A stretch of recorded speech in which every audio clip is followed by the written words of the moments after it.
one of these cut waters.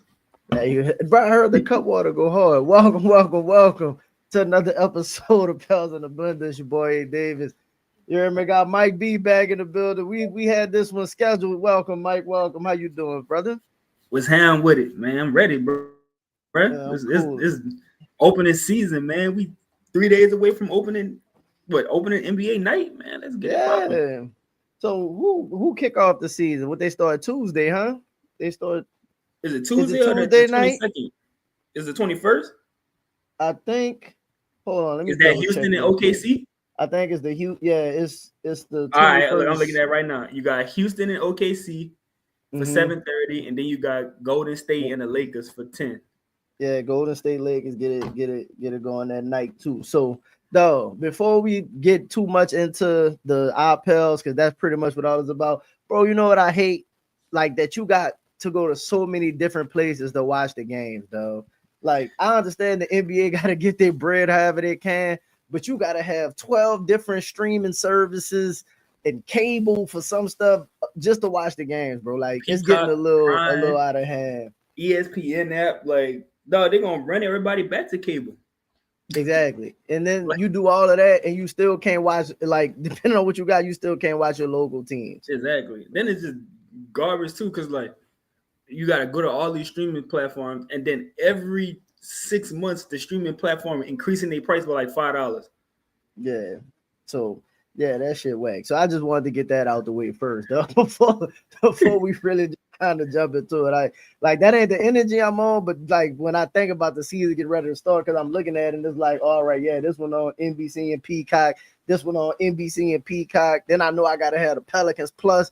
Then you gotta have League Pass. Then So yeah, that shit crazy. But finally, the season is among us, it's upon us.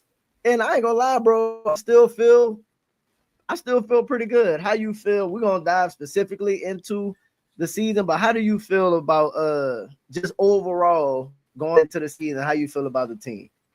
I like the energy of it. Like I like where to compare it to last year. I was excited, but not that much because of the fact that last year we didn't get to see the true, I guess, the full starting lineup this season. However, we got to see our main players play, like Looney, Misi. That's one thing. Like, you know, whether one of them starting.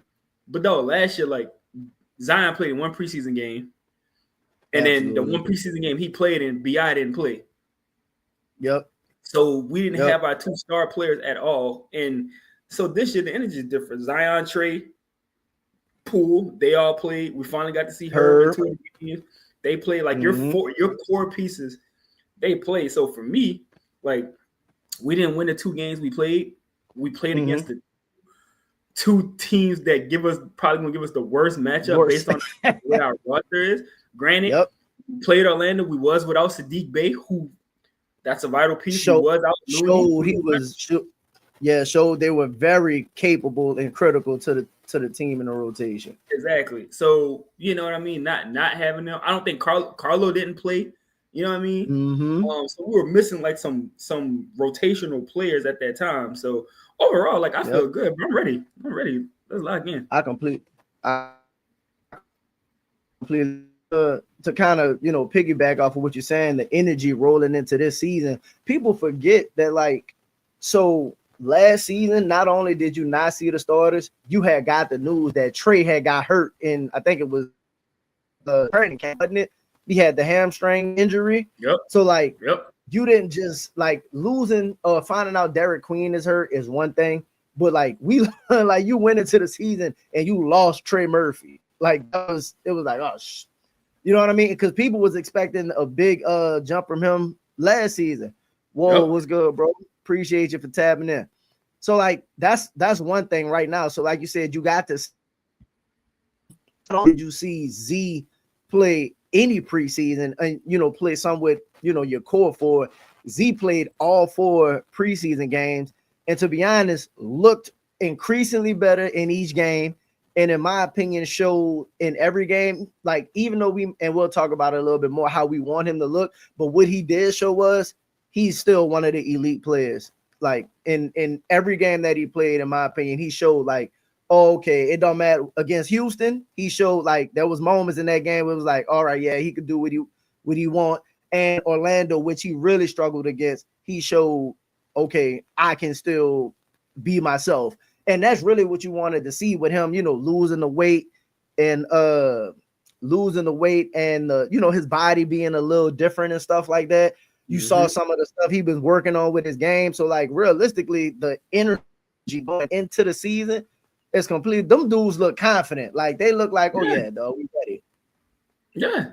And like I said, like I wanted to see that and a mixture of like how does it look for Trey? And I think we started to see it later on. Because I feel as though he didn't do it in the Houston game, but in the Orlando game, he more so established like I'm the two, and I'm gonna be aggressive. And like once that first 3 went in, from that point, it was like Trey was like he was locked in. You know what I mean? So that's what I wanted to see because it's one thing. And, we talked about this before, like offline. I was like, no, they about to like actually like game plan for Trey now. It's no more like game planning for Zion, B.I., CJ. Like, nah, bro. Like after Zion is you. You know what I mean? So like you gotta go in there with that like aggression out the gate, like that no one can guard you. You know what I mean? So I think we saw that in the Orlando game. And like, bro, like, let's keep it a buck. Like both games, Orlando and Houston, we missed a bunch of wide open shots. Absolutely, dog. Like if half those shots fall, we probably won. So you look, even if you don't win the game, because they're not gonna play the full. So let's just kind of jump into the preseason as a whole, right? Let's jump into the preseason as a whole. So you all like the energy of I got hit with a because this let you know. But I think big impact by mid-season, he gonna be important at the very least, average 8-8. So like we had like the energy kind of shifted when Queen got hurt. Remember, like he finally started rolling in that summer league game. Then boom, have the wrist injury, and it started to feel like same old Pels. Can we catch a break?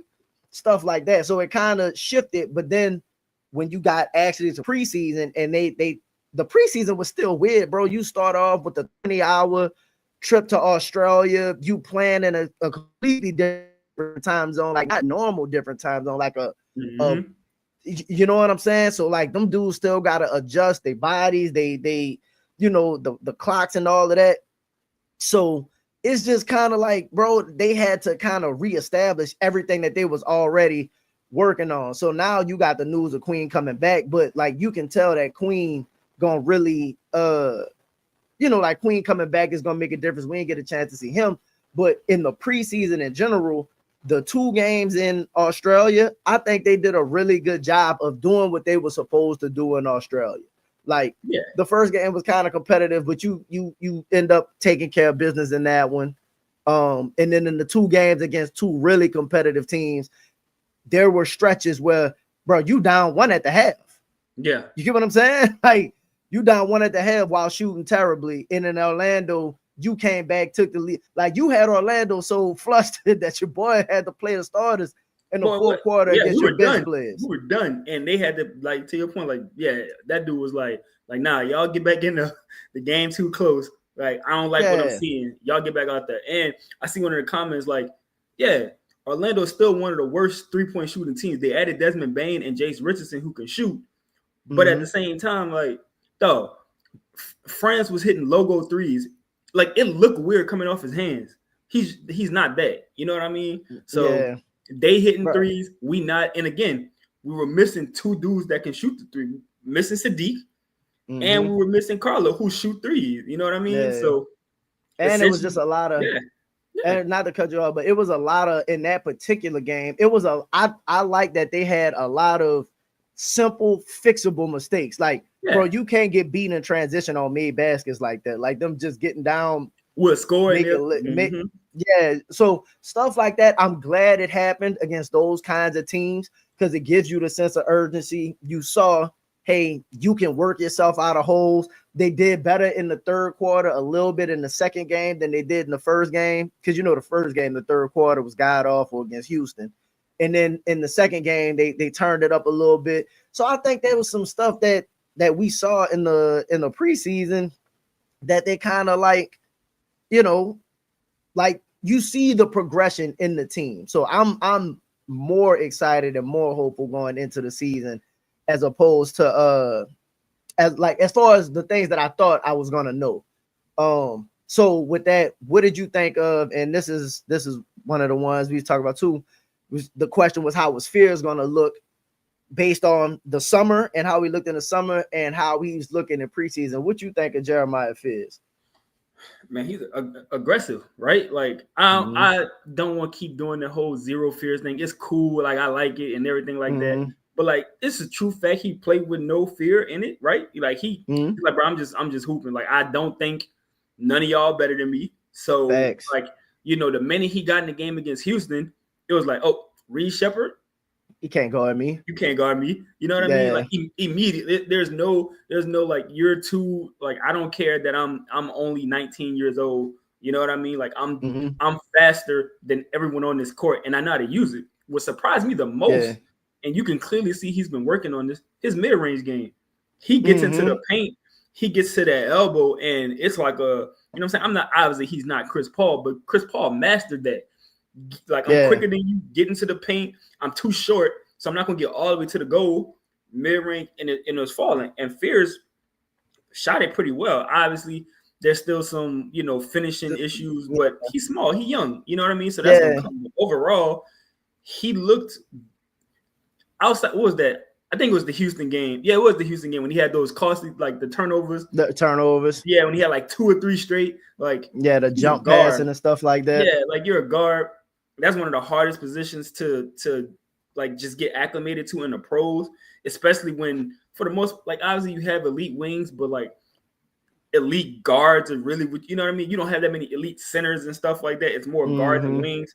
So he's going to see like the cream of the crop. Like, you're going to be out there with Steph and Ja and Jalen Brunson. You're going to see all of them. So like like it ain't going to be sweet. Now, granted, those are smaller guards.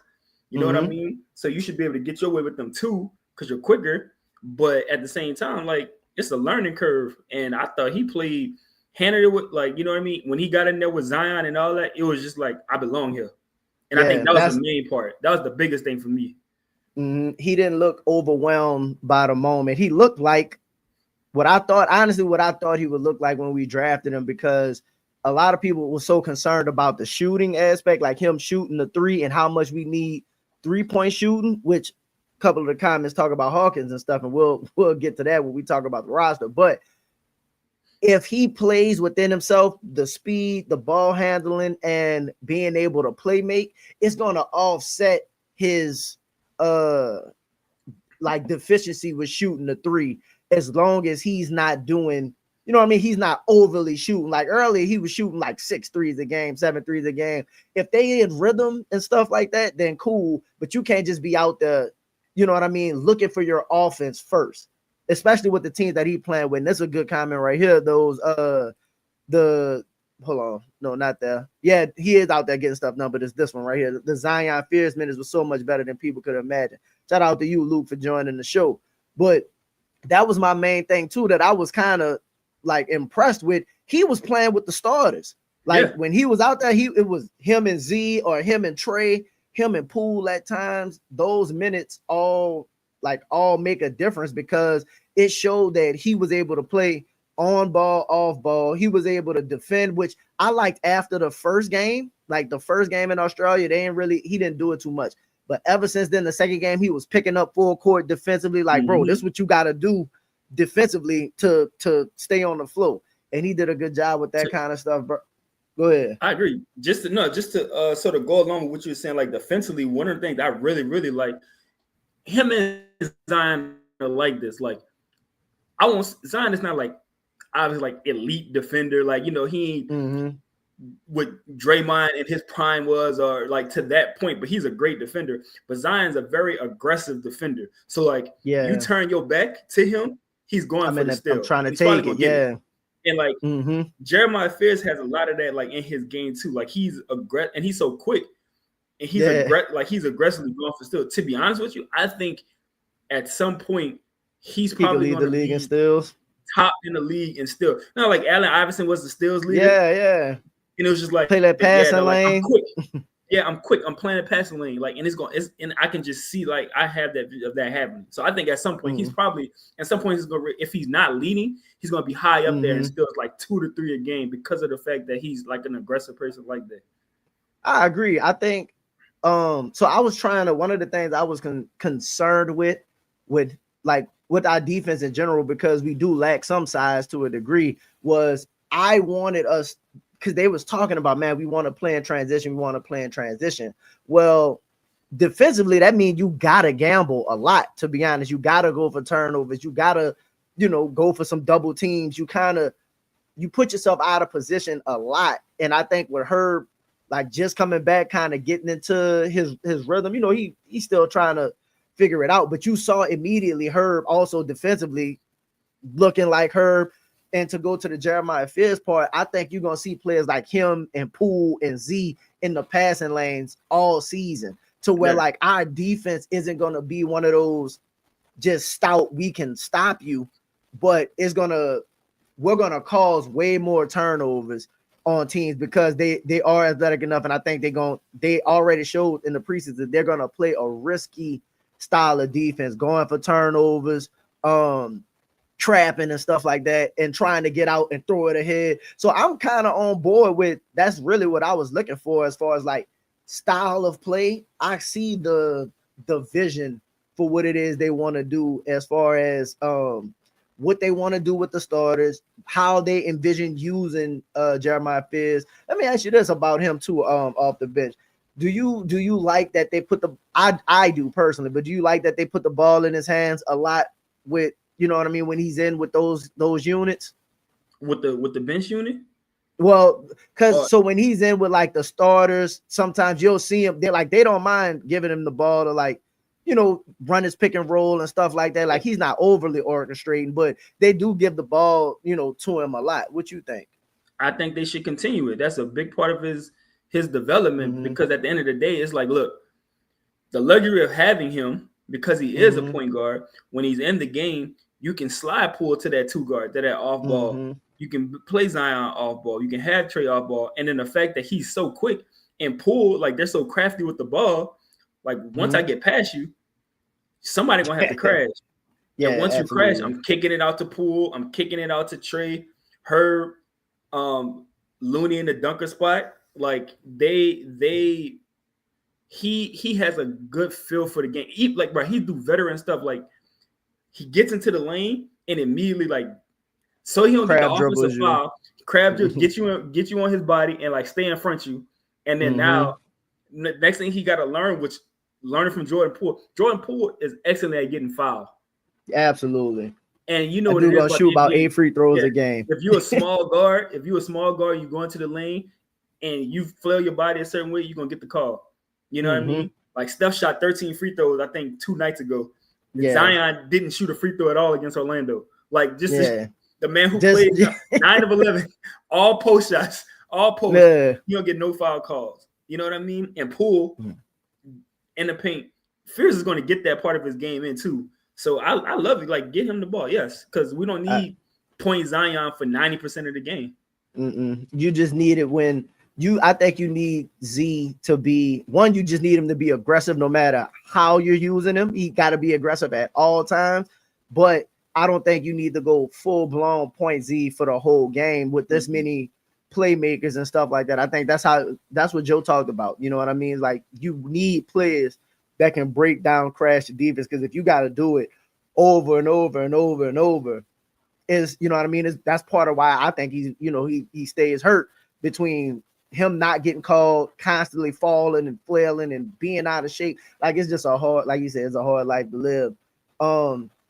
So the second unit in the preseason, right? I think they've been better than people gave them credit for going into the season. Now, and we're gonna talk about the positives and then we'll discuss Jordan Hawkins real quick. But like, I was very impressed with what I thought. You know what I mean? Whoa! Shout out Chess for joining the chat. You heard me joining the show. Appreciate y'all. Appreciate everybody in the chat. You heard me, Ryan? Appreciate y'all. Absolutely, man. Appreciate y'all tapping in. But I think coming into the season, a lot of people thought that the bench was going to be a really big problem, and it still got some questions. But you saw Sadiq Bey have one of those games where it's like, oh, okay, this dude capable of getting off, hitting threes, being not elite defensively, but like solid defensively. You saw Carlo come in and look solid in all his minutes against Orlando, Houston. Against Houston. Yeah, against Houston, he looked really good in his minutes. He was part of the reason we caught up. Exactly. He the one that gave us the lead. Exactly. On the three. He defended Sengun really well. Really well. So like Carlo looked solid. I don't know too much. Like, so we looking at the bench, right? So Fears was very impactful. I thought Sadiq looked very impactful. I thought technically you got to consider Missy as a bench player right now because they were starting Looney, right? So your two bigs off the bench. I thought Missy looked solid in, you know what I mean? Great preseason to me. A strong, like he in the summer, it looked a little, and he rectified all of that, in my opinion, in preseason. I think he looked really strong. Similar to what he did last year. He looked so raw in summer league last year. In the preseason, it was and then when the regular season started, it was like, bro, this is a different player. And this year, clearly he got the ball. That's another important. He's catching the basketball. So like I think he looked well, but my bad. Go ahead. Go ahead. No, you good because essentially all I'm saying is you saw Sadiq, Fears, Queen. I'm sorry, not Queen. I'm sorry. Sadiq, Fears, Missy, Carlo. That's 4 off your bench already. And you know what I mean? If you include, I don't know how you feel about Looney, but we know when Looney's there, like he's gonna be a solid player, right? That's 9 off your bench already, not including Queen, not including Jose. Before Jose had the little injury or whatever happened to him I think it was the second game. Like he was, he looked well, but at the end, the Jose gonna be Jose. Like regardless of, like, he's not gonna be god awful, he's not gonna necessarily be great, but there's gonna be games where Jose gonna end up winning you a game or two. You get what I'm saying? So like that's a real thing. If Missy learned how to catch the ball consistently, he could be an all-star. He's going, especially I think with Looney going down, I think he's going to get a lot of opportunities. He's going to easily average a double-double in my opinion. I think he had one against Houston.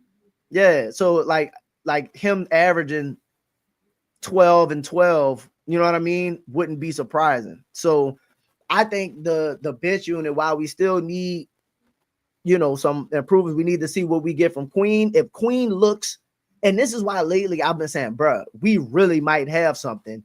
If Queen, let's imagine, and this is a big thing because Jeremiah Fears hadn't missed no time, so he's been able to consistently work and practice and get better. But if at some point Queen is able to look and bring the impact that Jeremiah Fears brings, then now you really, and it's different because his position and his style of play benefits everybody else more also. Bruh, like your second unit, you 10, now your team is 10 deep. You know what I mean? And you really got some stuff you could work with. Yeah, and we left off Peavy, who had a good preseason. I forgot all about Peavy. Yeah, Michael Peavy. So my thing is, because that's 11. For me, okay, Fears is gonna play. Absolutely. Bay is gonna play.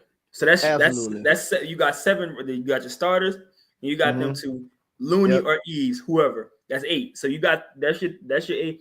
Most of the time in the regular season, you playing what, 10 people? 10 people max. So Fears, Carlo's gonna play. That last spot is gonna be Peavy, Hawk, Jose. That's that, because Jose gonna have a spot. Jose gonna play, then Jose not gonna play. Yeah. Fears gotta play. Yes. Bay gotta play. Looney and Eves gotta play. Yes, Carlo, and Looney's gonna be out, but I'm okay with that because Queen is gonna play. Like yeah, Carlo or Queen is gonna play. So, which even though Looney is out, you're fine because Queen is gonna play. yeah. I just don't want that fierce Jose lineup. Now they can pester, like when they get in, both of them they defend well, and they, you know what I'm saying. If you got guards who ain't the best dribblers, you can you can use them to harass. But like, I'm not the biggest fan of that. Yeah, a little too small. Exactly. So I want to see how these rotations are going to go when the season start, because again, like Fears, Bay, Looney, Eves, Carlo, Queen. That's 10. I didn't count PV, who is a 6'8" wing defender who, you know what I mean, for the most part, like he plays smart basketball. He's not, bro. He looked like I like when Joe did this. It was like I paired so and so with so and like I paired Missy with Loon. It looked like it. I paired PV with Bay. It looks like Pool. It looks like it. Like PV looks like Sadiq Bey. You know what I mean? Like a young version, obviously, but you get what I'm saying, bro. That dude gonna crack the rotation. Absolutely. So I think like it's gonna be interesting. Obviously, I know we said we're gonna touch it. Like there's some moves that could be made to make this better. Yeah. So we'll see what happens. So let's transition into this right now. And a lot of people kind of see the same thing that we've been noticing, because we're talking about PV getting minutes, and it's probably gonna come at the expense of Jordan Hawkins. Bro, I came into the offseason saying Hawkins, this is the potential was there based on the style of play for Hawkins to be extremely successful, right? And all you really got to do is make threes, bro.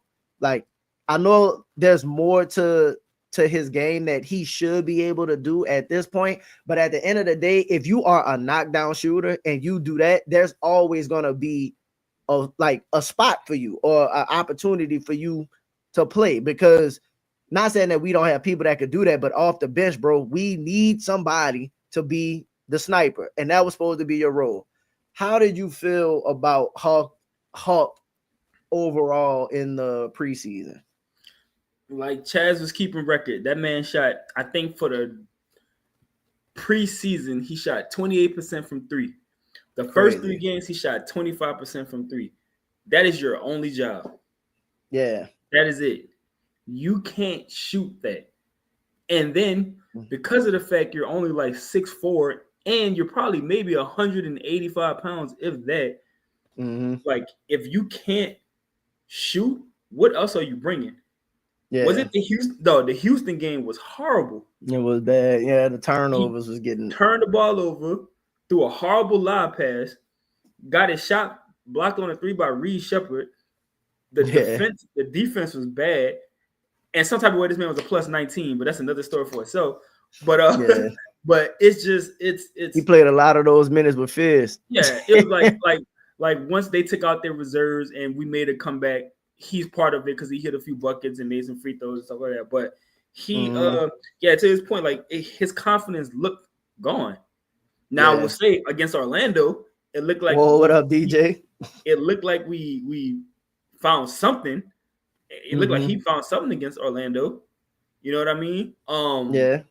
But like bro, if you're not making threes, you can't play. And you know, it's bad enough. Like I'm just not good with not even starting, but like your bench, 3 of your bench players being 3 guards, like 6'4" and under.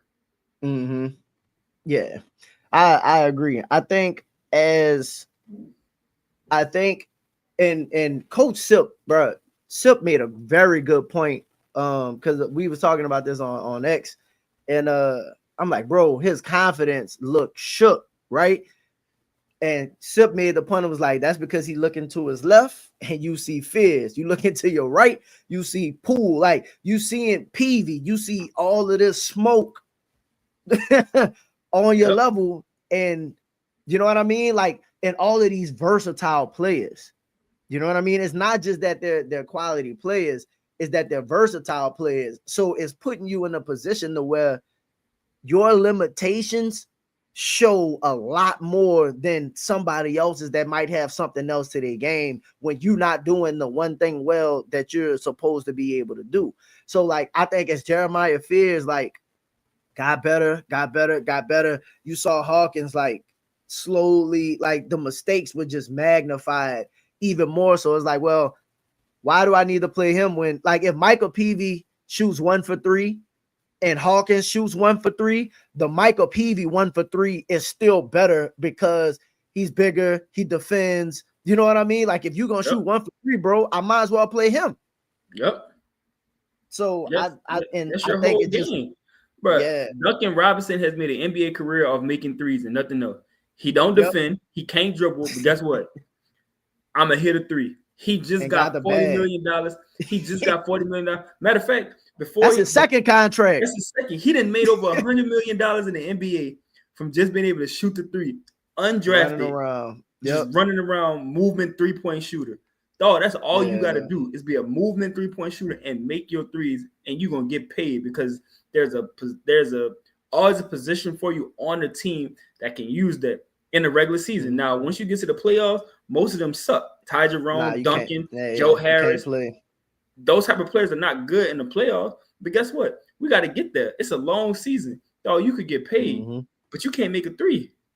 Yeah, and you undersized, so like all that plays a part. And he be missing the wide open 3. That's the ones that kill me, dog. Like, I understand contested shots and all of that, but like, you gotta catch the wide open 3. Like, if you just hit the wide open 3s that they give you, you shooting at least 35%. He missed those. That's the ones that kill me. With that being said, obviously the Pels they picked up the option, right? They picked up the option for next year, which essentially makes him a kind like not expiring this year, but you know what I mean? You trade for him, you got the space. It's a $7 million expiring deal next year. So I just think it was good business to pick it up. You absolutely had to, because if not, it was just a lost asset right now. You ain't gonna be able to do nothing with it. With that being the case, do you think the season starts for us Wednesday? Right? The season starts for us Wednesday. We got the open roster spot. You got the news that Queen came back. Do you think that we make a move going into the regular season? I think they should. I think there's a lot of talent out there that can help. You know what I mean? Immediately. Like we were texting about Garrison Matthews, shot like 39-40% from 3. I think he like 6'6", 6'7". You know what I mean? He looked good in Atlanta. You know what I mean? Like he didn't make it with the Knicks. I think he was with the Knicks, but they already have their, you know what I mean? They got their core. Yeah. Like, hey, bro, you may not play every night. But guess what? When you do play, you're going to get wide open shots because you got a lot of dudes that can get you the ball for wide open 3s. I just need you to do what Matt Ryan did for you. Matt Ryan shot damn near 50% from 3, dog. Exactly. Matt Ryan is out there right now. Again, he's a free agent too. You know what I'm saying? They can't defend, but guess what? I can shoot the skin off the basketball. And like, we ain't defending like that anyway. Exactly. We just need you to space the floor and run. Exactly. So you got him out there. We talked about, the lack of size. Charles Bassey, the Hawks cut him. His last game with the Hawks, he had 7 points and 17 rebounds. How tall is he? I think he's a 7-footer. Oh, he like 6'10". Okay. Yeah, bro. And especially with Looney being out, you just got cut. We do have the open roster spot for around, I think it's around 3.5 mil or something like that. I think that makes, like, to just get somebody in the building and just give them something simple to do. Go out there, hit the boards, pass it to Z. You know what I'm saying? Like, that's a simple job you could get anybody to do without them like knowing the offense or knowing your defensive schemes or anything like that. And you bring them along, and it'll help you right now to try and, because that way you ain't got to force Queen. You ain't got to rush Queen along. Carlo's still dealing with the elbow. You don't know kind of where he is. Looney is clearly out. So you need another another big to start the season. Yep, exactly. Bassey is listed at 6'10", 230. Yeah, Like, we that's definitely one to I think that's consider. an easy decision to make. Presses Achiuwa out there. I'm saying he ain't no elite player. He a big body. He rebounds well off the bench. If you tell me somebody coming off the bench giving you 6 or 7 rebounds a game, you take that. And I think you know what I mean. But that's two players that you can going. Like, obviously we only got one roster spot, so you would have to essentially cut a player. They're not cutting Hawk, so you only got one position left. So is it going to be Garrison Matthews or Bassey? To me, I go get Bassey because of the fact that Looney's out. We don't know if Carlo is going to be ready for Wednesday, and Derek Queen just got back, and we can't go in the season with Hunter Dickinson being our second or third big. It's just not the right thing to do. Let me ask this. So you've been seeing like a lot of players getting cut. You know what I mean? So like, for example, I think Kobe Buffkin got cut today as a wing player, and like Tyler Smith, we talked about him. Tyler Smith from the Bucks got cut.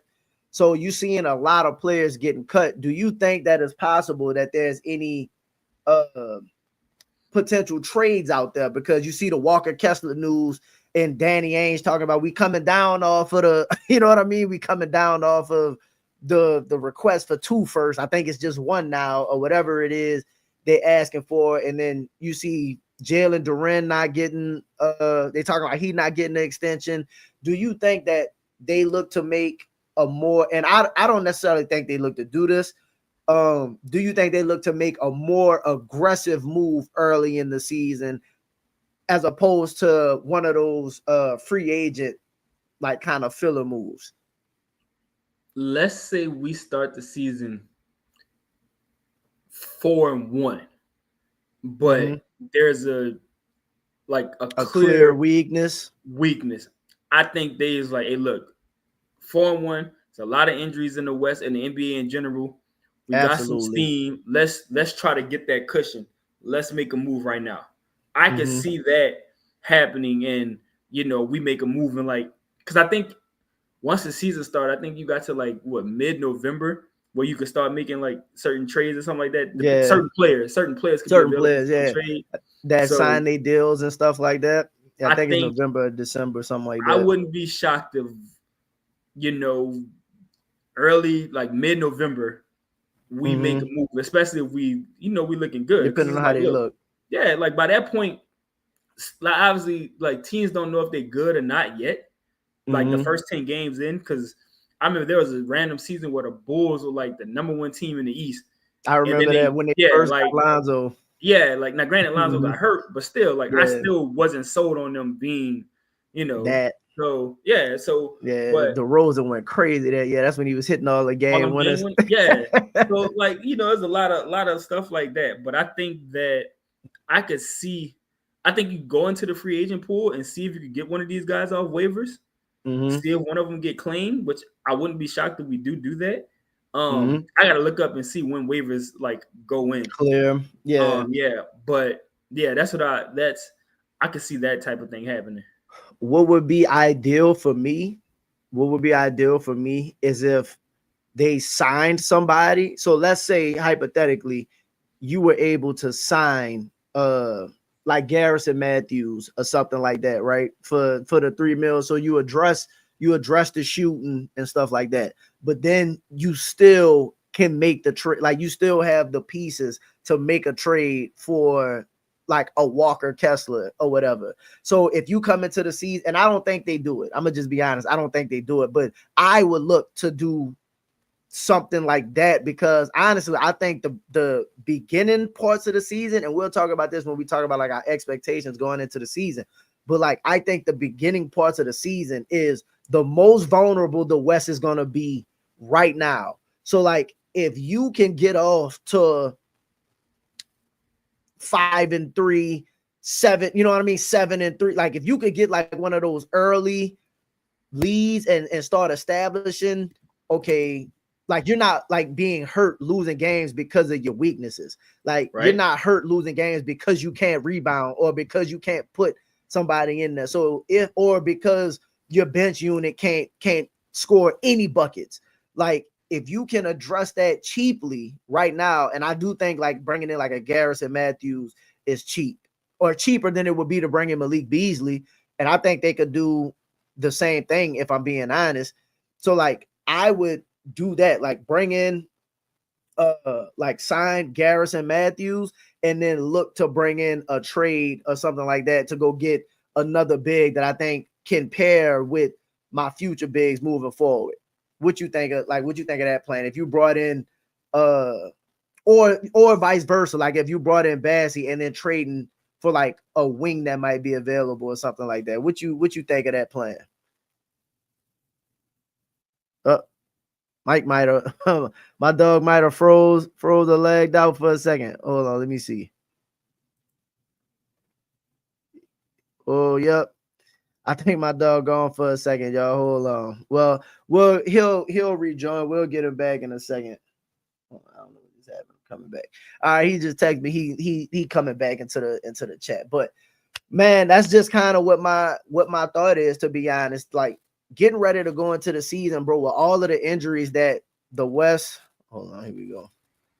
Whoa, you good, dog? What's the last you heard? What part were you talking about? Oh, you talking about the move we make like going into the season, like if we start off 5-3. Yeah, so I was basically just saying you don't want your weaknesses to hurt you. So I would kind of try to double dip early into the season. Like example, if you can get a Garrison Matthews or whatever, which I think would be cheaper than getting like a Malik Beasley, but can kind of do the same thing for you. Like do that, get the wing shooter. But also if Walker Kessler is available, don't wait until another team is desperate and is willing to outbid you in the price. Go do it now. Get the player so he can come in. You can establish the rotation, all of that, and you'll shore up your weaknesses like early in the season so you're not hurt going into it, while every other West team is vulnerable right now, in my opinion, due to all of their injuries and stuff like that. So that's kind of my thinking, like double dip early into the season as opposed to waiting. What you think? I agree. Like starting now. You know, if you can make a trade before the season start, you know what I mean? Now, granted, the season starting like 3 days, so it's gonna be, you know, you're gonna have this guy coming in, they gotta take a physical and everything like that. So they probably won't even play the first game, but have them ready for opening night Friday. You know what I mean? If you could do that, I just think that, look, we talked about it when we did the schedule. The Pelicans have a chance to start the season 3-0. Absolutely. We're gonna play Memphis with, like, I know Triple possibly J back. Possibly no job. Yeah, possibly no job. Triple J is back. They just lost Ty Jerome. They don't have Desmond Bain. They don't have Zach Edey. Like Scottie Pippen Jr. hurt.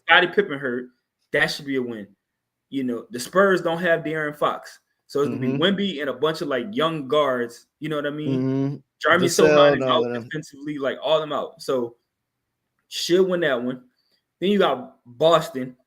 I don't even know if Jaylen Brown going to play because he tweaked his hamstring. So I don't know if it was minor and they just kept him out for the whole thing or not. You could very well start off 3-0 before you see Denver and then OKC. Yep.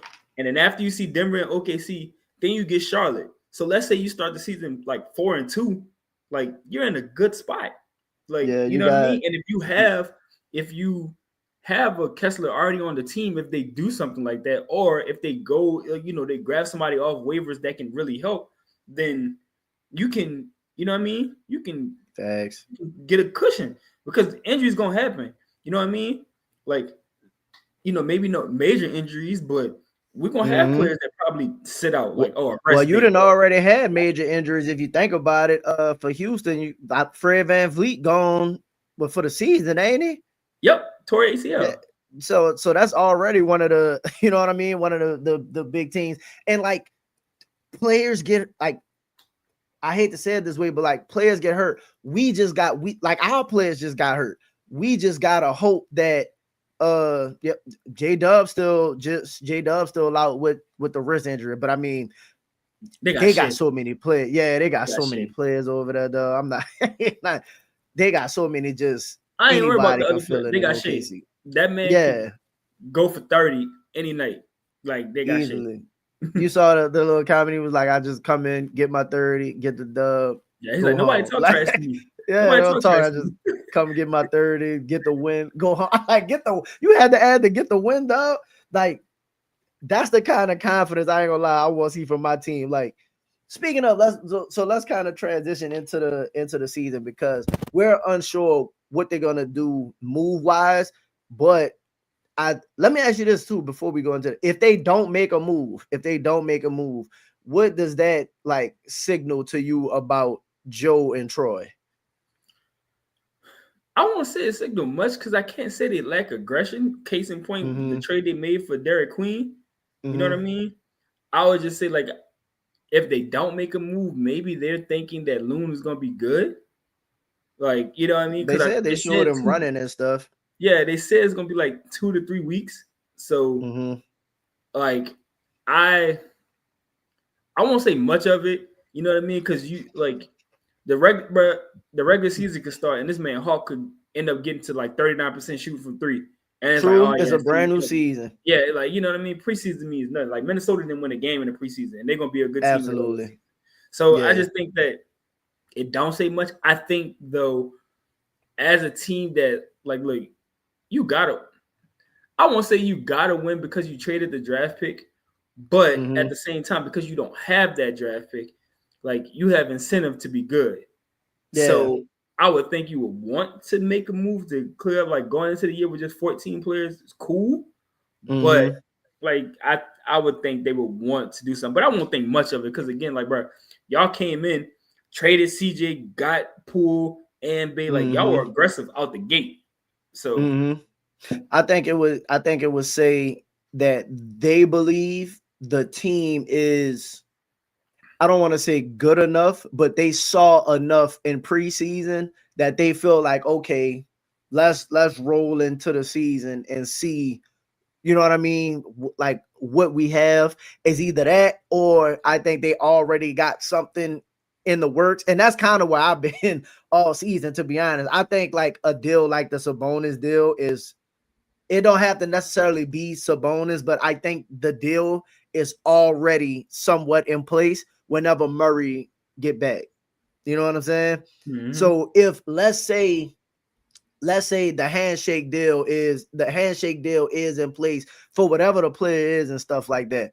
Well, you can't really take no chances and make no move right now anyway, because there's probably something you already expected. Like you might be about to take an uneven trade where that 3-point-something million, you know what I mean? And you taking a player back that fits into the roster spot that you all like, something might already be in the works to where they just like, look, don't do nothing, give us some time and we'll be able to make this happen. Because at the end of the day, you know, this business is built on relationships, and you know, shit, it might be somewhere they might be waiting on some bonus to get healthy. Could be. Like I said, look, he's gonna be out the first week with a hamstring as well. So hamstrings. Like it'd be that light running, bro. Then you try to jump into it quickly like that, and them hamstrings be the first to go when you start, you know, putting the pedal to the metal essentially. But I think if we do make a move, I don't expect it to be before the like. I don't think it's gonna be exactly at the trade deadline. Like I could very well see something happening like November, like that November, December move. Yeah, I agree with that too. I don't think they're gonna take the chance of, well, one, I'll say this, unless they look god awful, which I don't believe they're gonna look god awful. They're too talented to look god awful. But unless they look god awful, I don't think you see Zion traded this year, nothing like that, right? No. So I don't think, even if they start out somewhat struggling, I don't think that they're going to wait until like you said, I don't think they're going to wait till it start like slipping away to be like, okay, we need to bring in like secondary help, because those players become available all the time. Like you see a lot of those moves happen first couple weeks of the season. You see people trading for, you know, bench players role play. Like if we start off, let's say you close to 500, right? Like you 8-7 or like that. See them looking at it and be like, okay, the Hawkins thing not working. Let's make a move. What was that? Reality check. Shout out to reality. Can you see Derek Queen doing what Sabonis does in year 4 or 5? Though at averaging damn near triple double? Yeah. I'm gonna be honest. Like year 4 or 5, he better. Like by year 4 or 5, like if he's not looking anywhere near what Sabonis is by year 4 or 5, they're gonna move off. Like it's gonna be like, all right, especially by that time, we talking about 2030. They're gonna be like, oh, who's the next guy we bringing in to make this right? So, bro, I think he's gonna look like that by year 2. I'll be honest. I like looking at the skill set of him and Fears, and if they keep Trey, hypothetically, let's say Trey and Z is on this team, right? Like, I can easily see a world where, like, you know how many easy opportunities Derek Queen would get playing alongside Z, Trey, and Fears with how they can, like, get to the rack and, you know what I mean, and create. And by then, we would expect Fears to be a much better scorer at the time, right? Like, in another season, like, his pick and roll. Could you imagine the Queen and Fizz pick and roll game, dog? In a perfect world, the Pelicans are essentially like a different version of the Nuggets. Yeah, so you get Derek Queen, who's your Joker. Yeah. Not saying he's gonna be Joker. He's one of the greatest players ever. But you get Derek Queen, who's that type of player. You get Fierce, who's your Jamal Murray. You got Trey, who's a better Michael Porter Jr. And then you got Zion, who's like a souped-up Aaron Gordon. A souped-up Aaron Gordon. Yeah. And then you got Herb in the case. And if Missy, yeah. And the thing about Queen, like, Queen rebounds. Yeah. Like, Queen grab boards. So, like, in college, he was a double-digit rebound. Even in summer league, he averaged a double-double. So, like, I have no doubt that he's gonna be able to get boards and look like what Sabonis looks like. My only thought with the Sabonis move is that, like, if you had Sabonis and Queen, you talking about possibly playmaking from all 5 positions. You know what I mean? Because you would have one, you could throw the ball to anybody. When you sub people out, you would have multiple people you could run the offense through. You could play on ball, off ball. Like, it's just so many. Everybody could pass. Like, it's just so many different things you would be able to do with that lineup. But if they say, look, we don't need Sabonis because we got Derek Queen that's going to, essentially play like that role, I ain't mad at that.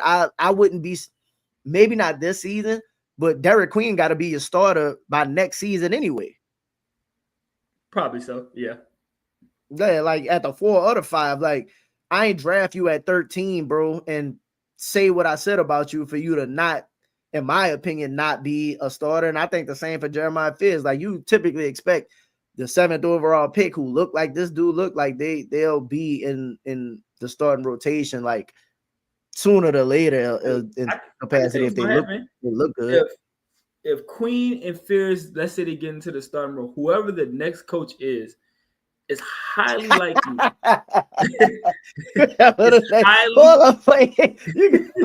Just slide that. So you think Willie done no matter what this year? Get him out of here. I don't think we're gonna like. I think there's a way he gets extended, but it would have to be like it would have to look away. And I saw a lot of the same issue. They caught a lot of plays during the preseason that I liked, and it showed that they were doing it. But we'll see, because I think that as a coach, one of my biggest issues is, like, it's been 5 years of your team starting off slow. Yeah. You know what I mean? Like, it's the same thing. Like, every single game we start off slow, first and the third. Now, granted, against Orlando, the third quarter looked much better.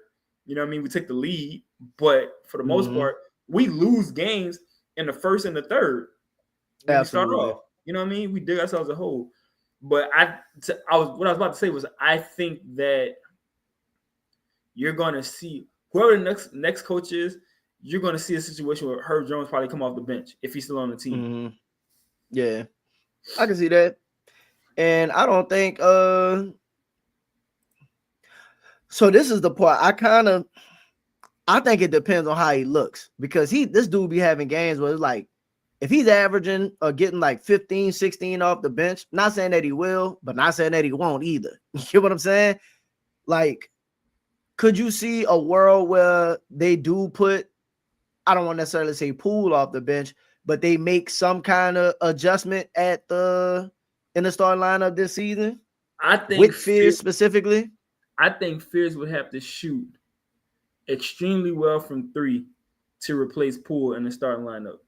And I just don't really see don't that. Think he's capable yet. I don't think he's capable of that yet. Like, I think he's going to attack and he's going to score his points. He's another dude. Like, he shot a lot of free throws in college. Like, he's got, bro. Yeah. Like, that dude gonna get to the line. Exactly. He's gonna get to the line, dog. So he's gonna have a chance to score. I just don't see a world where he takes that kind of elite. Yeah, I don't. He'd have to look like Maxey to start, like Maxey his rookie season to start, like something where hey, dog, Herb, because I don't think Poole going to the bench. Herb, you gotta, because the offense would be too dynamic. But shout out to DJ again. And he said, I think Joe built a team the way where when the inevitable injuries happen, we good. I agree, because not also when the injuries happen, when you got to rest somebody, like when Z need that rest game, okay, I could put Queen in the starting lineup, or like, and you still have those kind of playmakers and people around the way everything don't just completely fall off, and you still can kind of play like your style of play. So I absolutely think the team is more equipped to deal with injuries. I think they're more equipped to play what regular season NBA basketball is like, which is essentially transition, shoot threes, turnover like defense. Like ain't nobody really locking down in the regular season like that. Like, it's too many games, bro. You got to get buckets. And you heard KD said in the documentary what KD said. He said, bro, he was like, I could teach anybody to play defense, just bend your legs and defend. I know he was exaggerating it, but at the end of the day, exaggerating. Like, dog, I can score. And guess what? At the end of the day, the objective of the game is to put the ball in the basket, and I do it at an elite level. And at the end of the day, like, bro, you got to score. Like, yes, defense is very, very important. Like, most of the teams that win championships are top 5 in defense. But I ain't even worried about no championship putting right up now. Those buckets. Yeah, give me to the playoffs. Give me consecutive playoff appearances before I start talking about defense, because the Pacers didn't play defense either. And then all of a sudden, they play defense to the playoffs. They started locking in. Now they became an elite defensive team in the playoffs. So, and it's there. Like, we got the players to do that. Dog, I saw Trey get offended. He shot that air ball and picked Jabari Smith up at half court, and Jabari couldn't do nothing. Like, that shit, man. Trey was so mad he shot that air ball that he was like, I'm about to shoot. Like and you know what that's about? Look, you know him and Jabari did the young man in the 3-pod. So Jabari probably was like, bitch, when I see y'all in preseason, I'm gonna bust y'all. Like he probably, you already know, he gave him the smoke like, son, when I see y'all in preseason, like, you can't hold me. You out here shooting out. And Jabari was wet too. So Jabari out there hitting threes, Trey missing threes. Is like, son, come on, dog. You ain't on my level. Let me hold on. Let me clamp up for a second. You know what I mean? So, like, we got the capable players to do it. But, yeah, all that said, bro, you got to score the basketball. At the end of the day, score the basketball. Play good enough. Play above average defense. Rebound and go. Like, I hope. So, I know expectations for the season. We're talking about that. For me, we could transition into that right now, actually. Go ahead. My biggest expectation that I hope that we establish an identity on what type of team we're going to be. I know we want to be are we going to be a transition team? If that's our identity, cool. You got the players to do it. That means like, hey, there's about 6. That means team rebounding. Yes. And I'll say this. They did a good job of rebounding. Like, Early, it looked rough. It looked rough. It's still a concern. Don't get me wrong, but I think it started to come along a little bit as the games, you know what I mean, as the games went on. I'll say this. I think we've talked. I don't think he's going to play another game for us, but this is where the skill of DeJounte comes in because he's a rebounding guard. Like, you know what I mean? He gets close to averaging triple doubles because he's going to grab the rebound. But it's like that's the luxury of having a guard that rebound. Randomly, Fierce had like 6 or 7 rebounds the last game. The other night, you know what I mean? So like you want your out of your starters, like everybody except for Loon or Misi. Any one of y'all get the rebound, it's time to go. You know what I mean? Absolutely. When Queen gets the rebound, he running. Go. Fears, go. Like transition. You know what I mean? Just like Orlando was beating us in transition all them times after a made basket. Like, but that's how you gotta be. So one of my expectations is that we establish an identity. And I hope it's a transition because you can essentially be like the Pacers and just run and gun. So I think my expectations. So let me ask this: was there anything you saw? Because we're talking about expectations. Let's go. Both of us predicted like 49 to 50 wins, right? Based on the regular season. Has anything happened that has shifted your belief that we'll get to that number or somewhat close to that number? No, because I mean the two teams we played in the preseason were teams we expected to lose to in the regular season. Like granted, we said like Orlando, we may get them, but we've been on numerous times and said like, yeah, Houston got us. Matter of fact, to the point we was just like, hey, we're playing Houston. That's the market. You know what I mean? So like, I didn't see anything, and we were still in that game. You know what I mean? You were way more competitive with no Looney or Queen. So, I didn't see anything in those two games where like it made me like sort of question the decisions I made. You know what I mean? So I liked it. I do. Again, rebounding is going to be an issue. It got to be a team thing. So I just hope they do that. And like, I don't feel like I saw a lot of it this offseason. They had a little bit of it against Orlando. And I think that was because we got down by so much. ISO basketball. Like, you know what I'm saying? Willie preaches 0.5 basketball all the time, which means you got 0.5 seconds to make a pass, shoot it, or dribble and go. So live by that. Like, you talk about that all the time. So like, make sure your team is doing that. So you know why I think that from an offensive standpoint, I haven't moved off my 49 to 50 wins yet either. And I'll talk my two reasons why I haven't moved off the 49 to 50 wins. I didn't see anything from the other teams that made me say, shit, like they look better than I thought they would look. Or, you know what I mean? Like all of the teams that I had above us, I still have above us. Like the only one, honestly, I'm more I had the Lakers above us because I thought Brian was going to be ready, but Brian about to miss, the first month and a half of the season. And I do think Luka about to go crazy, but like other than like Brian still, you know what I mean? It's LeBron. So I think that brings them back to the pack a little bit more than I initially thought when I had the Lakers. But when I looked at the Suns and the Kings and Portland and, the Spurs, now Wemby do look different. But I still need to see Wemby, not just Wemby, but I need to see that team, you know what I mean, look different, because other than him, I'm still not overly concerned with the rest of them when it's time to play like a full game. Do I think he's going to be hurt?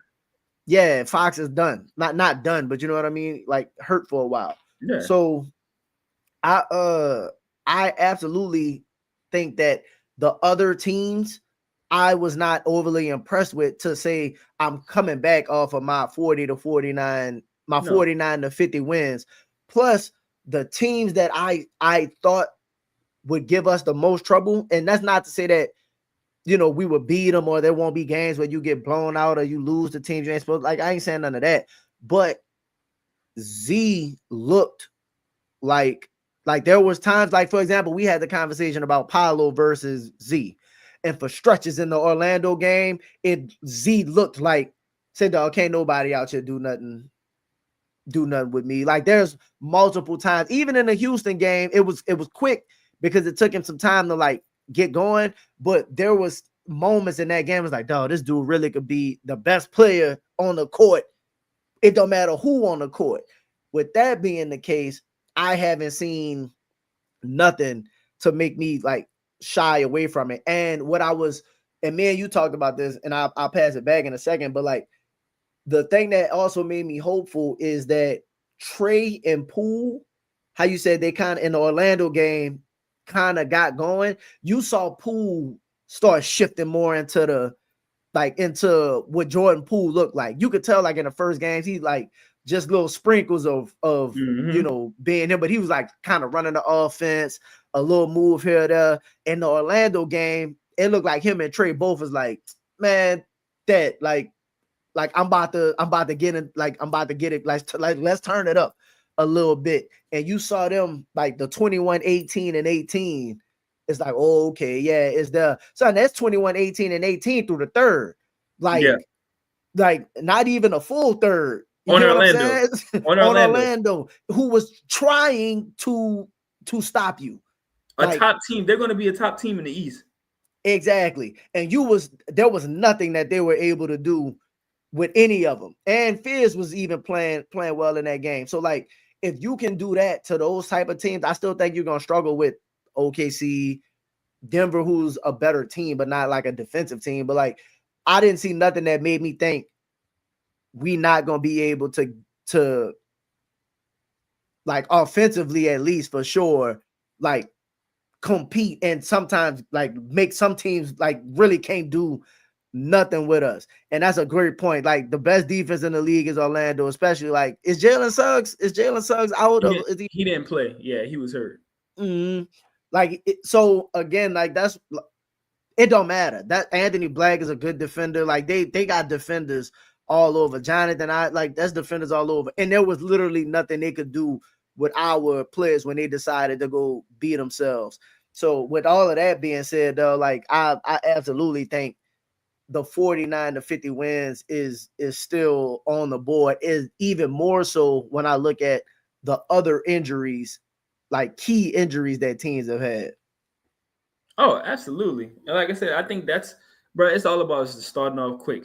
Like we start the season off 3-0, like you're gonna feel good, like okay, like then the NBA is all about confidence, bro. Like once a team feels like they're good, it just like OKC. You can see OKC won like 41 games, then they won like 50 something games, and everybody was like, "Oh, them dudes about to be good.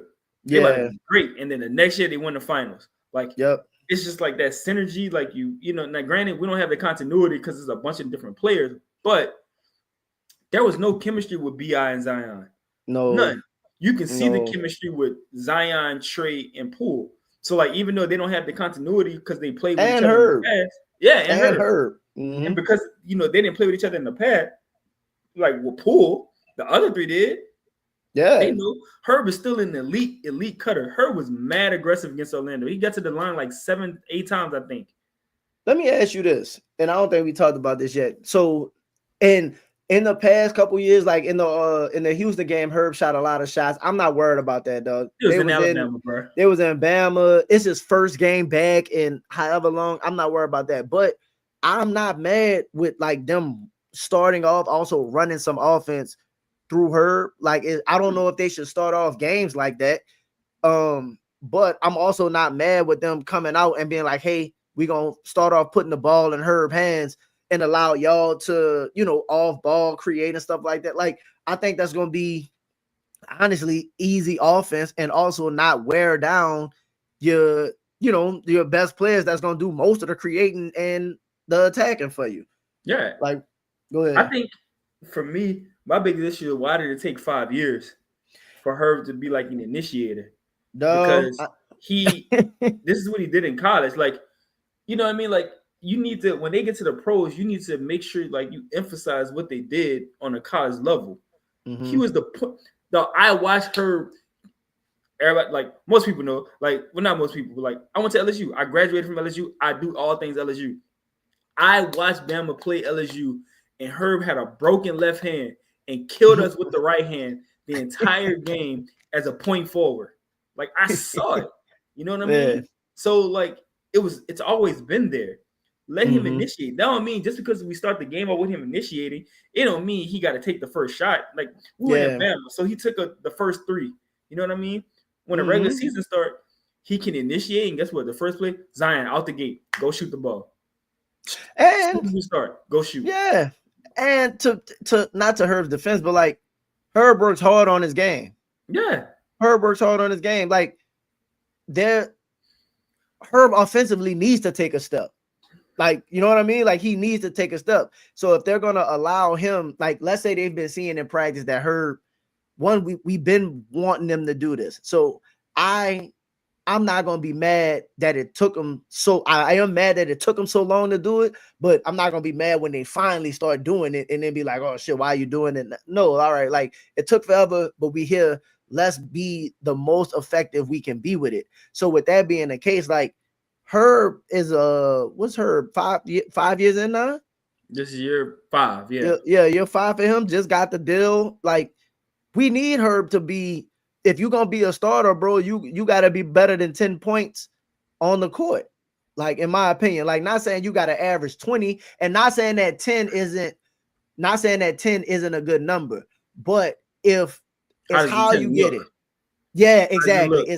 It's how you get it. And Herb's not just gonna shoot a bunch of threes.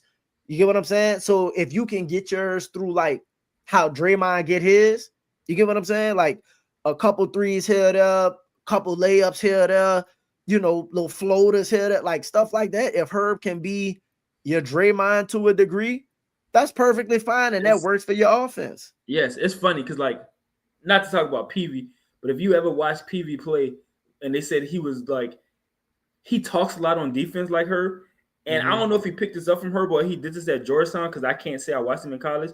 One thing Mm-hmm. Herb does is an elite cutter. Like he knows Yes. when to cut. PV Yes. does a lot of that too. So Herb could get Mm-hmm. like 4 to 6 points off of that. I think Herb, it looks like they're trying to, and I know Buku said it. I think it was Chaz who might have said it on there. He was like, they're trying to turn Herb into like Derek White. Mm-hmm. I'm not mad at that.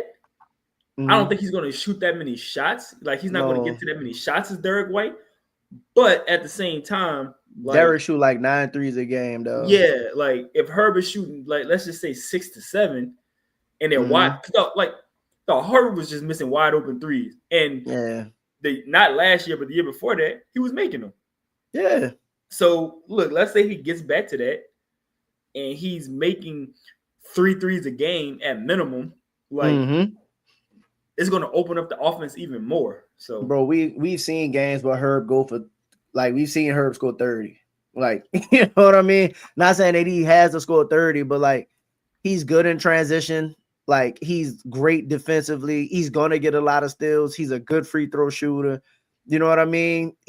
And like the way our offense is set up, if those dudes do what they supposed to, Z Trey Poole, like with like the positive, like with Fizz and how he gets to the lane, and if he, you know what I mean, like it's gonna set up for Herb to be, and not to just transition into like talking about Herb specifically, but like overall for the team, bro. Like you can see your 4th and 5th man having a role like that can raise the ceiling of your team, because you didn't expect that to be a thing for him. mm-hmm. And it's if he's working on his game like he's supposed to. You got to think he's improved that 3-point shot significantly from when he first came into the league. So if he picked up another something to add to his game, like let's say he got a little floater, like as he had the Euro, if he has another something that he's added to his game that's consistent, you're talking about, like you said, between the cutting and all of that, bro. He don't need much else.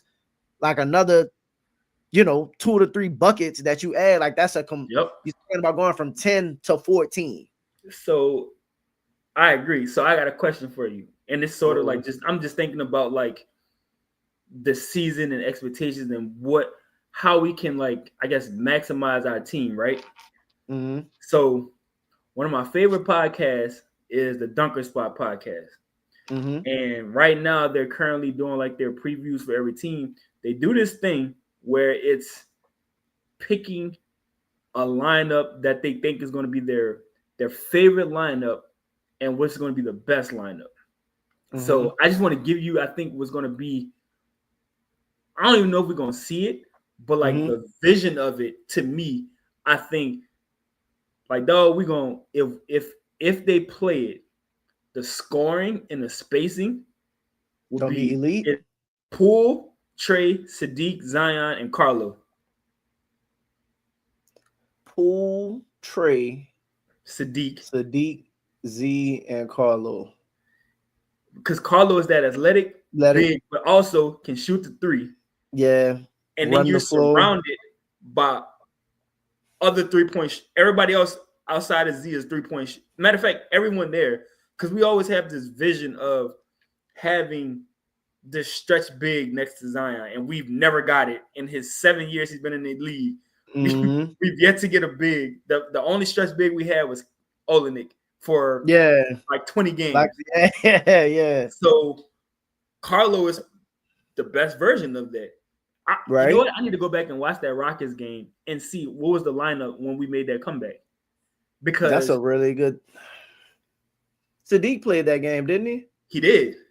Mm-hmm. And like you have Zion with spacers. Sadiq's a capable defender. Zion's a capable defender. Trey's a capable defender. We seen Carlo defend Sengun. So now you can get out in transition, and you can still. Everybody can shoot the three except Zion. But Zion is a exactly. He's a hub. Yeah. So I've been thinking about this line. I'm like, bro, like I think that is the elite offensive lineup. Absolutely. Like everyone like when we ready, when we down and we ready to like, hey, we need to speed up the tempo, just get buckets. Yeah, and still be able to defend and contest. Yeah. That's still good size because Poole is taller than people think. Yeah. He's the only one that's under 6'5". Mm-hmm. Yeah, man, that's actually not a bad. That's not a bad rotation. I ain't even think about it. Like you remove like Love Herb, like I go I know Herb's your guy. That's the only Pelicans jersey I have is Herb Jones. Like because I just respect the fact that he gonna play hard all day. But I do think when it comes to, bro, we gotta get a bucket. Yeah. There's only one player on the Pelicans team right now that has scored 50, and that is Sadiq Bey. Let's do this. So we getting ready to go into the season. I'm glad you kind of that's interesting. Hold on. Whoa, shout out Holly Crow, Steve. Trey, Poole, Zion need to stay glued together. I agree. Fear and Queen, second team ball handlers. So let's say your starting lineup, right? Obviously, I think Missy's gonna be our starting lineup, right? Yeah. Who do you have first off the bench? It's gonna be Bey. Be Sadiq. It's gonna be Sadiq. And I think, which is crazy, like, and I don't know if it's just because of the preseason. Zion got subbed out like 4.5 minutes against Houston. At like the 7:25 mark, he was out of the game. And Sadiq was in. I think it was Sadiq, or it might have been Fears. Anyways, I think Sadiq is going to be first off the bench, followed by Fears. Yeah, I think so. Yeah. Shout out to you. Yeah, I think I agree with that. I think it's going to be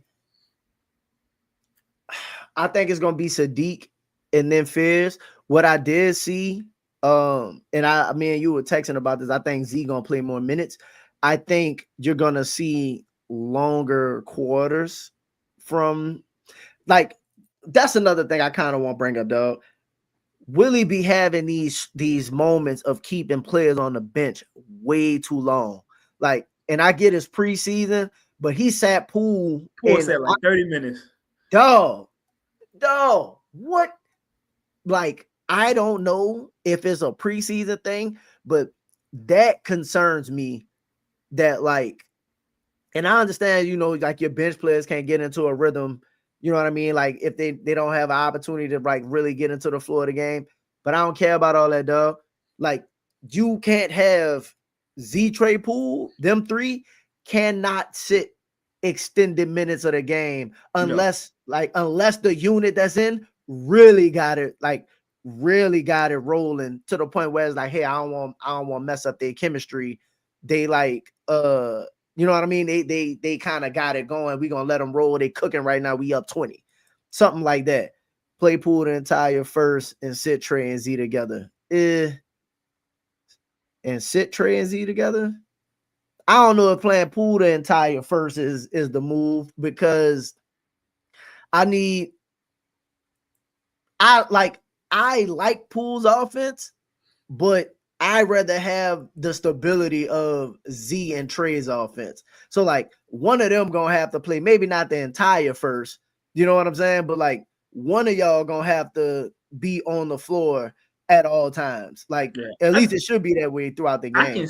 I can see it in a way where, look, you play Poole, so you take out Trey, you take out Z, leave in Poole. You can bring in Sadiq Bey, you can bring in Carlo. You know what I mean? Maybe bring in Fierce. Mm-hmm. Yeah. So you still have like your guard play.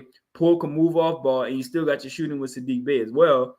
But then because you got Zion and Trey so much rest, they come in playing and the whole second. They're playing the bench. They're playing like the bench of the other team. You know what I mean? So if you do that, like, that's a way to behind it.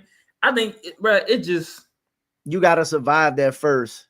Yes, I think that's the biggest thing. You got to be able to survive that first, which Poole is more than capable. I seen Poole go up against Denver by himself in Washington and get them boys like 50. I think it was like 40, something like that.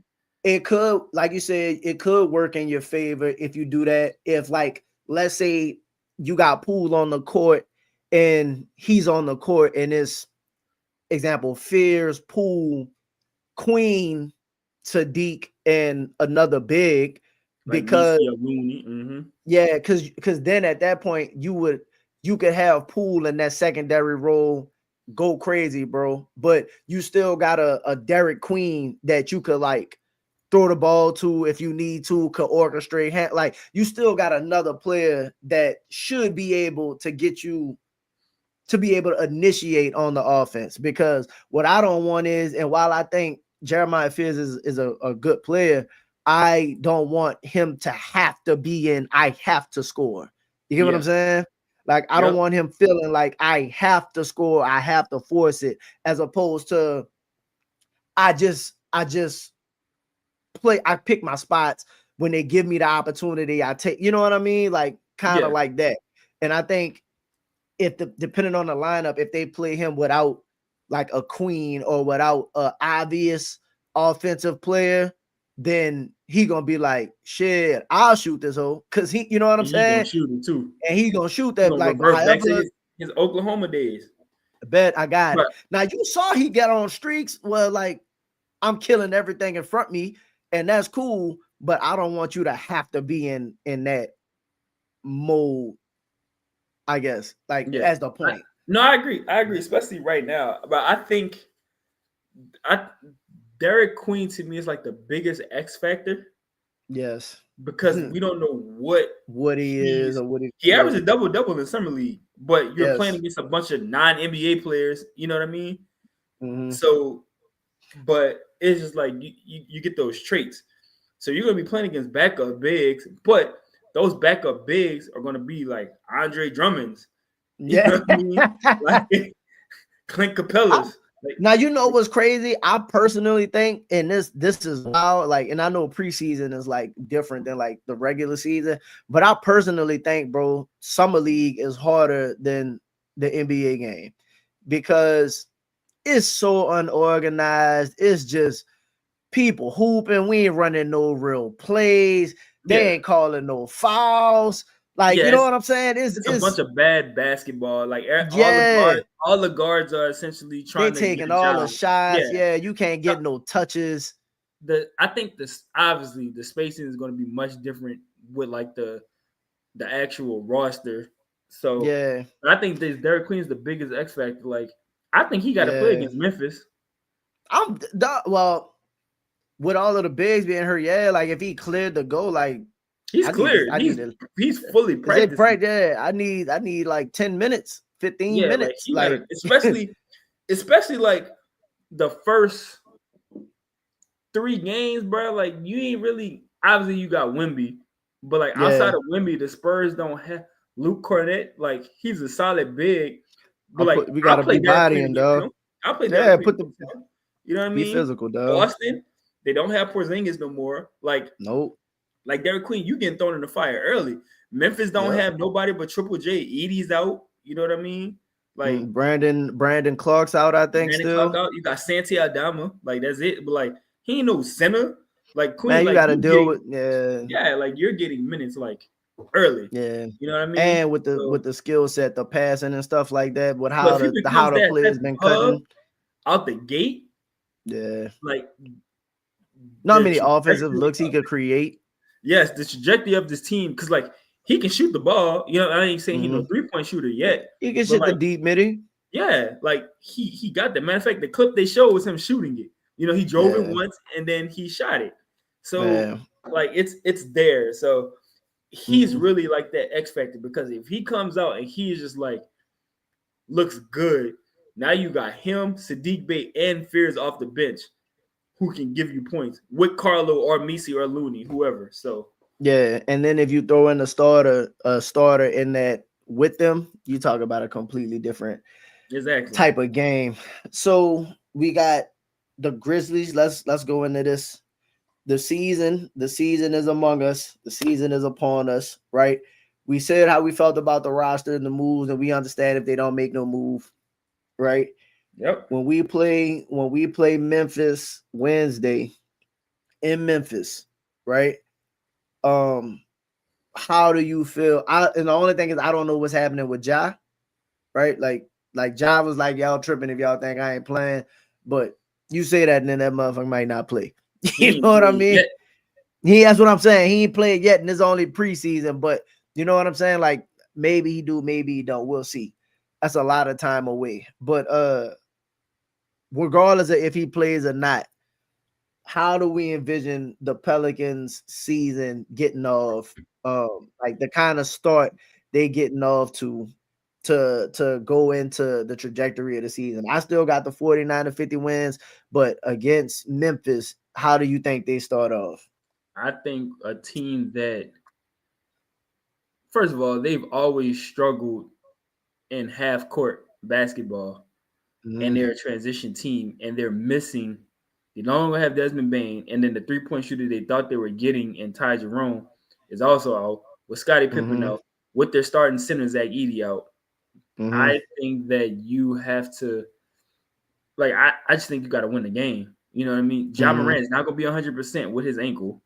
So, like, at that point, like, it has to be a win. It should be a win. If you're going to be a good team, you got to win these type of games when, you know, you have the advantage because your team is fairly healthy for the most part. So, I'm looking for Zion to come out the gate, like, going against Ja, and it's like, you know, I just want you to know I'm still the best player in the 2019 class, and establishing that I'm him. You know, I'm here for this season, and I think you need to go and get this W. That's kind of where I was leaning. Like I kind of wanted to ask, do you think it's one of those games where like we get off to, like, even if they win, you can win and it be like a ugly win, but you got the win? Or do it look like, not saying that it's got to be perfect, don't get me wrong, but do you think it looks like, because the problem I've been having with them is the sense of urgency to a degree. Like, do you think we see, like, you remember when we opened against Brooklyn and they destroyed the Nets? Like, just knew what they 49 wanted to wins. do, 49 knew wins. what they wanted to do, how they was gonna do it, and bro, they had KD like, hey, that's you know what I mean? Like KD was damn near speechless after that game. That's on the road too in Brooklyn. They did that. So do we think with all that Memphis, has going on, especially if Ja don't play, they come out, don't play with their food, pack them up, and it's like, oh, like let's say they come out and they beat Memphis by 20. Not saying you got to, but let's say you up 20 most of the game, you don't let them back in, solid win. You know what I mean? Like one of those good wins you feel good starting your season off, because Memphis has an excuse starting their season off to like not get blown out, obviously in front of their home crowd, but you could take a L. The Memphis fans gonna be like, shit, wait till we get so and so. You know what I mean? Like we don't really have that luxury. Like Looney being out ain't enough for you to be like, No. you shouldn't dominate that game. So do you think it's like one of those type of wins, like the comfortable dominant win with everything that this team been saying? Yeah, I don't think, to your point, I don't think it has to be a 20-point win. I don't even think it has to be a double-digit win. If they win by like 8 points, but it looks like we were the better team the entire night, like I want, like that's what I want to see. Like, did it look difficult? Like, did it look difficult to go in there and beat Memphis, who doesn't have a full roster? Because if it looks difficult, then I have to question it. But if you just go in there and it's just like, oh, game of runs, but we better. Yeah, like we just came out. It's like we're clearly the better team. We got the win. Zion trade pool. They done pretty much sat almost the entire fourth because the game is over. You know what I mean? Like or even if they play, it's still over. Yeah, because at the end of the day, Ja's an all NBA player. Triple J was defensive player of the year candidate. He might have won defensive player of the year before. But you know what I mean? Made a few all NBA teams. Like they have two good players that are going to be there. But at the same time, it's not enough to me with everything else that they have. Everyone else is out. So I think that the win has to be it has to look away. Yes. It don't have to like if they go out and win by 30, I'm not complaining. Right. But it don't have to be that way. Right. How's the process look? Exactly. So this is where I'm at. My 49 wins is based on like the talent, them being locked in. You know what I mean? Because they all seem focused. They all got their goals and stuff like that. And you've been talked about like a dog all off season by everybody. If you come in game one on the road against a team that at some point like spoil your season a lot of times, like Ja, when y'all was on the 49 wins, then hit you with 2 game winners, and like Memphis, like sometimes you need to establish something against certain teams. That's one of them teams you need to establish something against, right? So if they come in game one and don't have like start out lackadaisical, not saying that it has to be perfect, but if you start off and don't look focused, at least, you know what I mean, against this particular team, I'm questioning everything that didn't happen during the season so far, because at no point to this point has any of the games mattered, right? Like preseason don't matter, summer league don't matter, nothing really matters yet. Like the chips are not on the line, and they've been showing the right steps, like, you know what I mean, like the intention, the intention, not attention, but the intention to everything has kind of been there, what they've been working on. So game one, if you come out and don't have that, hey, y'all say we getting 30 wins, we about to beat the fuck out this team, they shouldn't be on the floor with us. And again, not to say that you got to win by 30, but if they don't look like we trying to dog y'all, then I got questions about the rest of the season. But if they come out and do that, I guarantee you, if they come out and do what they supposed to do against Memphis, especially with how people already ready to jump off the Saints for right now, like, okay, they packed the Saints up for the season. Like, come on, Pelicans, we glad basketball season start. If you do Memphis the way you supposed to, you will gain the support of this city, and watch how opening night look and sound, and that is gonna springboard you for the rest of the season. That's kind of when I'm at. I think Zion, you can't say stay on that side. Trey, you can't say I've taken screenshots of everything and then just come out flat. Like you can't make those type of like powerful statements in a sense. Them proclamations and all that. You can't make those statements and then just come out like flat. So Zion, you saying stay on that side. You were 9 of 11 against Orlando, but dog, you shot like 2 shots in the first quarter. Yeah.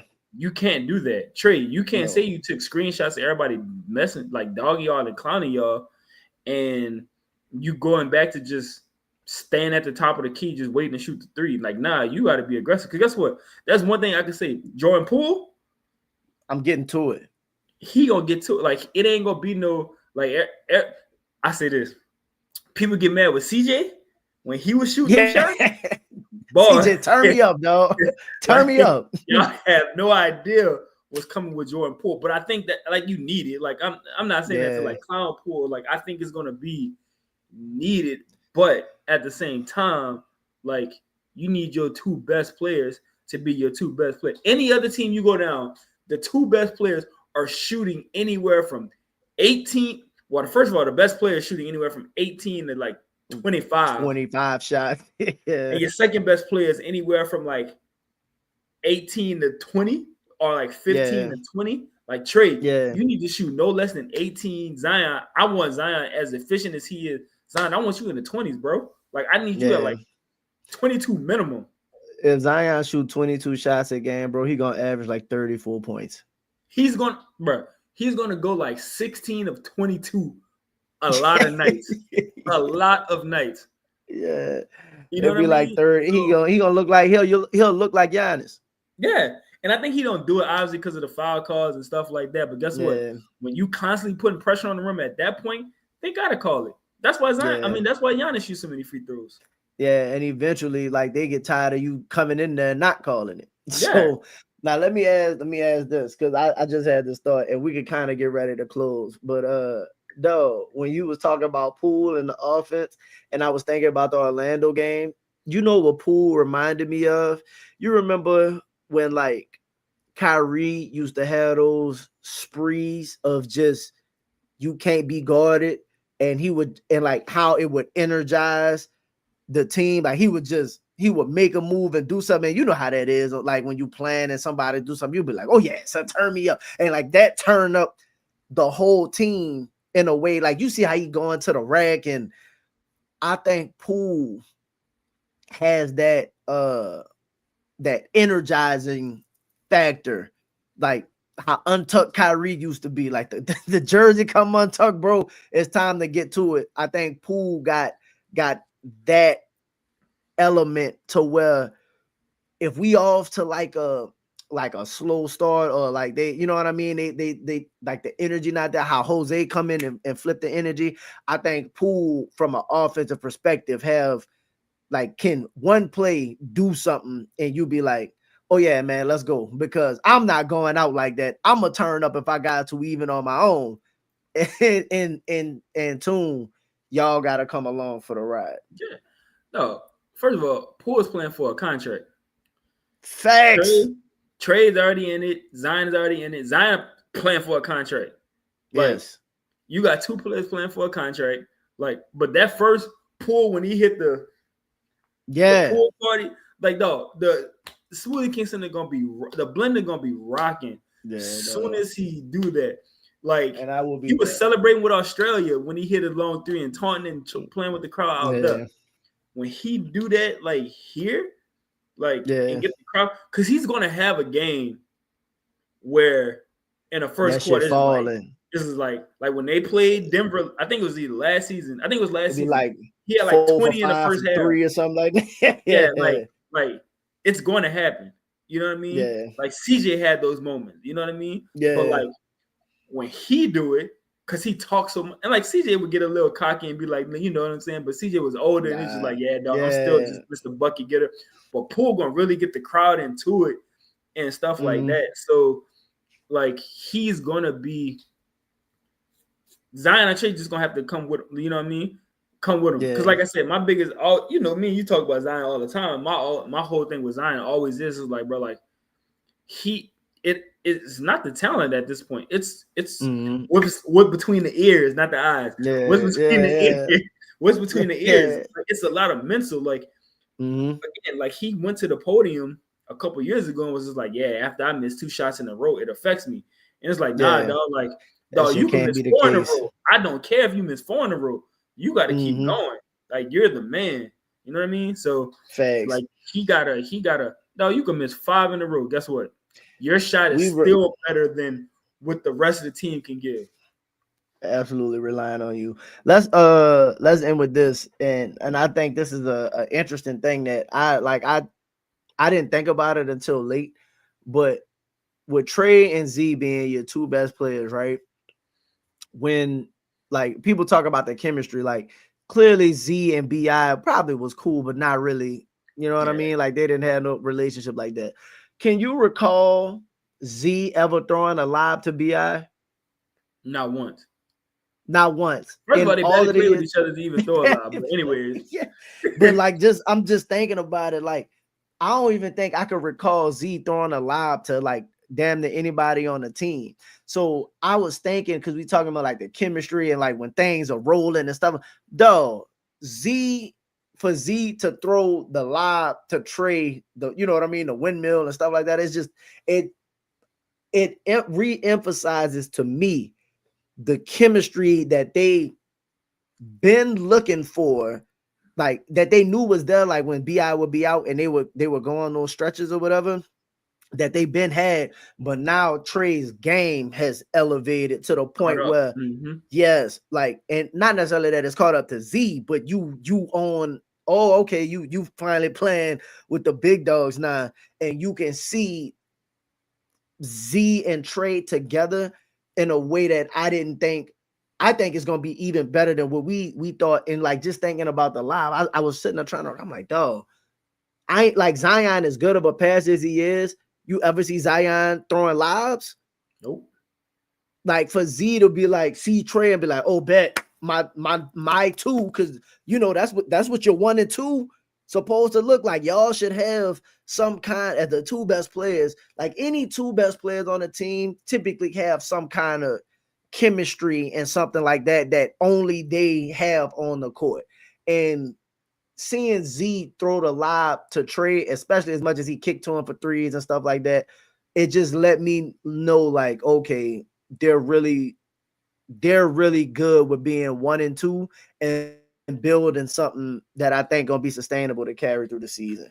Yeah, and I think that comes from the fact that like Trey didn't come in as a 2, so Trey came in as like a role player, and it was just like, hey, look, you come and set the screen for Z, and that, you know what I mean. And as a role player, like you're gonna pick and pop when you set this screen for Z.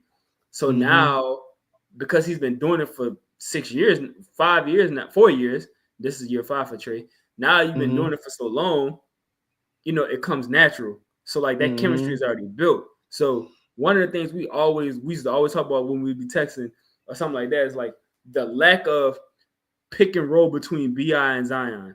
And I think that it's more of like an arrogance or like an ego thing. Like, I'm not setting no screen.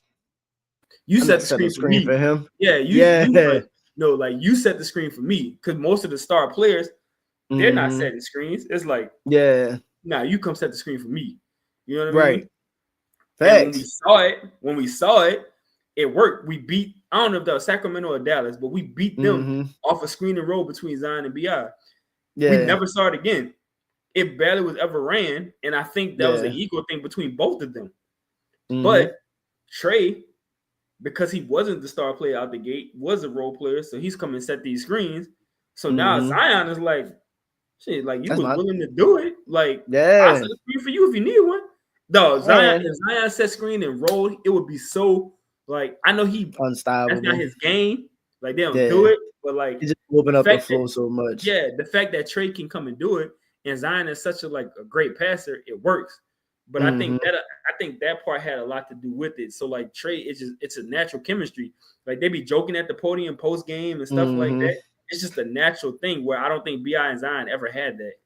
I agree. And you know what else I think plays into it? When like you talk about like the screen action and stuff like that, Z seemed like, because Z is naturally unselfish, he probably like got traded with like, if you open, bitch, I'm gonna find you. You know, like especially if you start knocking it down, or if you knock it down, I'm gonna get it to you. Like the trust, like he would probably kick the BI, and BI might not even shoot that hole. Cause you know what I mean? BI ain't shooting threes. We operate in the same areas. Like I gotta get out the way to play with you. You get what I'm saying? As opposed to Trey's more so like, yeah, go do your thing. Oh, hey, listen, if you need the outlet, I'm here. Or like you need me to cut, I'm here. Son, you see me running through that. Like, you know what I mean? It's just a different type of communication in the games. And I just think that's gonna go a long way with both of them, to be honest. And game one, my 49-50 is based on game one, dog. I know that sound. You gotta come out and set the tone. Exactly. I know that sounds crazy, but my 49-50 is based on game one. And as of right now, I'm good with everything that I've seen to stick to that. But game one, like I don't care if Ja and Triple J playing. Game one will show, even if like say it's a tough game, the way that you look in that game is gonna show, you know what I'm saying? Like what kind of team that we're gonna be. And that's pretty much where I'm at on that as far as like my expectations. So I'm still hanging on to 49-50. I ain't seen nothing. I still think we got room to make moves. They got room to get better. I'm impressed with our bench. I think our bench is better than I gave it credit for. We still got some questions. We got some injuries, but I think they're going to be in a position to where you still can get off to a fast start, and they should still have high expectations for themselves. If they're going to meet the goals that they want to meet, you got to make an example out of Memphis on Wednesday night. I agree. Yeah. So with that being said, man, that's going to do it for us, man. Appreciate you, Mike, dog, for joining the show. Great convo as always. Great dialogue, bro. Appreciate you, dog. No problem, bro. I'm looking forward to Friday, man. Opening night. I'm gonna be out there. Listen, the pregame is real. Like that's your B-Day weekend, ain't it? Yeah, my birthday that Saturday. Yeah, so we cut, dog. Listen, I don't even drink like that, but for you, it's going down. Yeah, for you, it's going down, dog. So appreciate everybody for tuning in. You hear me? It's A Davis. That's Mike B. Pels in the blender. We out. Peace.